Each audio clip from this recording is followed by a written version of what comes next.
La bonne image. Alors la bonne image, c'est un peu l'histoire de ma vie. Peut-être que vous vous y reconnaîtrez, mais je sais qu'il y a des gens que ça ne concerne pas tellement. Donc voilà, à vous de voir si ça vous parle. La bonne image, c'est toute l'énergie que je déploie pour me créer une bonne image et la maintenir dans toutes circonstances. Au fil du temps, j'ai appris ça, entre autres auprès de mon enseignant, Thierry Vissac. C'est une chose qui m'a apprise, c'est à regarder tout le poids que je mets, toute l'énergie que j'investis dans le fait de me créer une bonne image et de la maintenir. Alors dans mon cas, ça va loin, c'est une image vertueuse, une image d'une personne vertueuse, innocente, qui est fausse, comme la plupart des images évidemment. Mais c'est le truc que j'ai trouvé pour avoir le droit d'exister. C'est le truc que j'ai trouvé pour qu'on m'aime. Dans la mesure où ça fonctionne pas tant que ça en vrai, mais bon. C'est le truc que j'ai trouvé depuis toute petite pour délimiter les contours de qui je suis et être reconnue, être acceptée et avoir des petites miettes d'amour. La bonne image. Et je me suis construite comme une personne gentille, généreuse, patiente, bienveillante, tout ça. Pour vous, ça prendra peut-être une forme différente, mais le principe est assez proche, je crois, pour beaucoup de gens. Alors je continue de veiller à ma bonne image, ça reste très présent, mais la différence, c'est que de plus en plus, je me vois en train de construire et de préserver ma bonne image. Donc du coup, ça prend un petit peu moins de réalité. Après, le moment de vérité, c'est quand la bonne image est complètement détruite.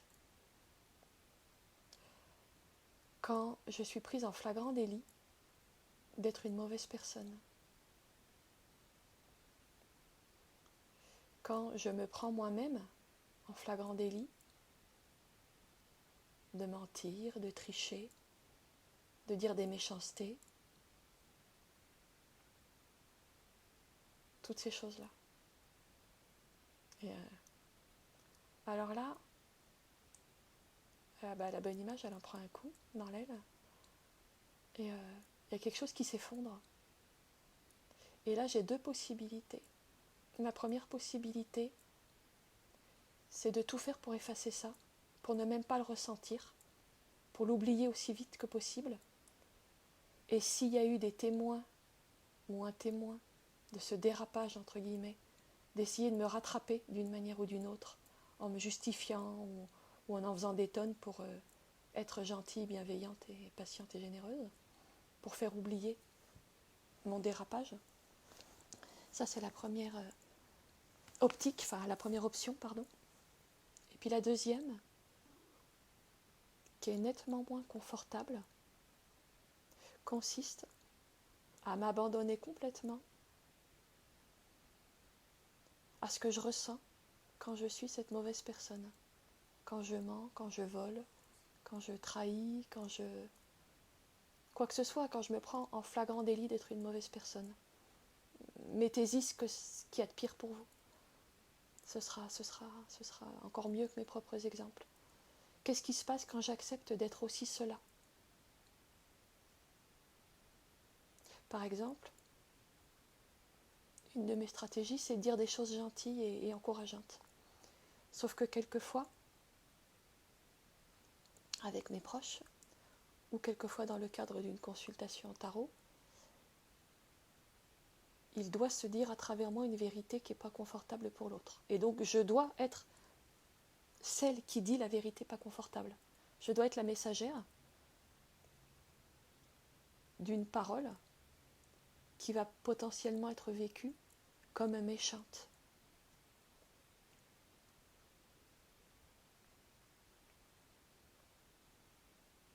ou tout simplement, indépendamment de tout cadre où il y a une consultation, on attend une réponse de ma part, juste dans une interaction avec un proche, par exemple avec un de mes enfants, je dis quelque chose qui est maladroit, qui est blessant.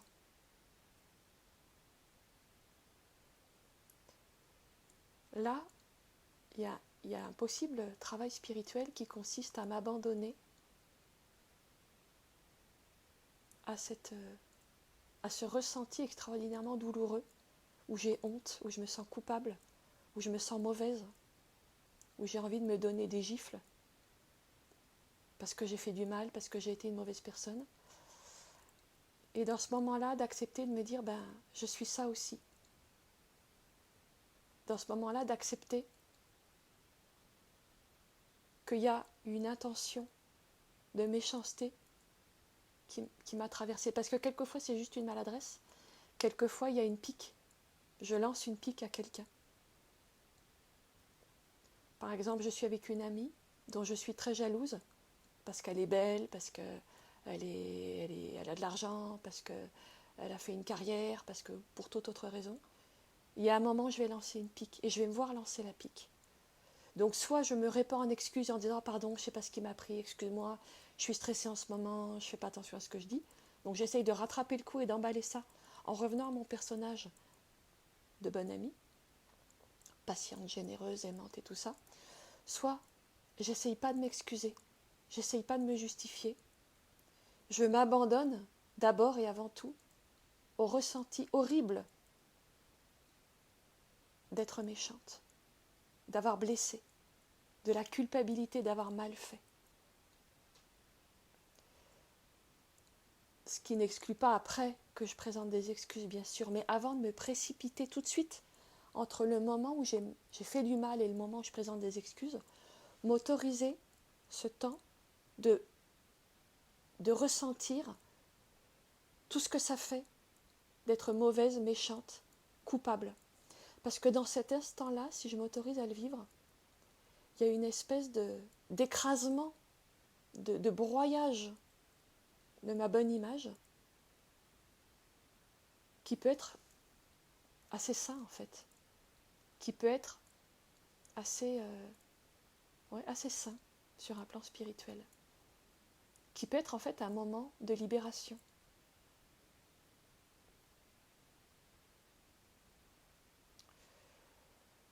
Alors ça, c'est un enseignement que j'ai reçu de Thierry Vissac. J'ai pas trouvé ça toute seule, donc voilà, je rends à César ce qui est à César.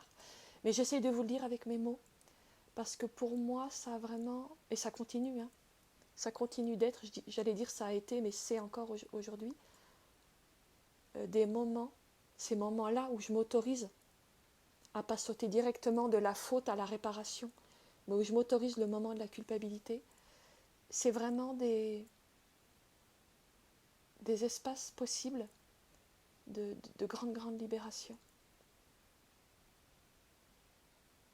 Voilà. C'est ça que je voulais vous proposer aujourd'hui. Regardez si c'est quelque chose qui peut se présenter dans votre quotidien. Cette bifurcation possible, vous voyez, je suis dans mon chemin de bonne personne, bien gentille et tout, et pof, il y a une bifurcation. Au moment où je me conduis pas bien, il y a une bifurcation. Je justifie tout de suite ou je prends le temps d'explorer cet espace-là, ce gouffre. Parce que c'est vraiment un gouffre, on tombe dans le vide. Dans le moment où on se voit comme la mauvaise personne, on tombe dans le vide. Mais ça peut être l'occasion d'un envol aussi. Cette chute-là. Voilà, c'était ça que j'avais envie de te proposer aujourd'hui.